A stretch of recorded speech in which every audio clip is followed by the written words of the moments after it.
ఇది జ్ఞాపకం చేస్తున్నాడు పౌలు. అయ్యా, ఓ తిమోతి లేదా ఓ సంగమా, తెలుసుకోవాల్సిన విషయం ఏంటంటే వట్టి మాటలకు నువ్వు ఎలా ఉండాలి? విముఖుడవై ఉండుము.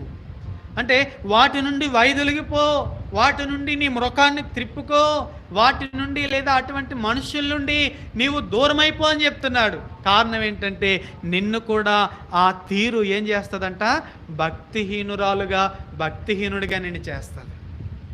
ఆ భయంకరమైన పరిస్థితి నీలో నేను చూడాలనుకోవట్లేదు. ఆ భయంకరమైన పరిస్థితిలోనికి నువ్వు దిగజారిపోకూడదు. ఆ భయంకరమైన పరిస్థితిలో నీవు కూరికిపోకూడదు. గనక నేనెంతో తాపత్రయపడుతూ, నేనెంతో శ్రమ పడుతూ నీ కొరకు ఈ మాటలు ఏం చేస్తున్నానో రాస్తున్నాను. నీకు తెలియపరచాలనే ఉద్దేశంతో, నువ్వు ఈ నష్టాన్ని పొందకూడదనే ఉద్దేశంతో, నీవు ఈ యొక్క ఆ భక్తిహీనతలోనికి కూరికిపోకూడదనే ఉద్దేశంతో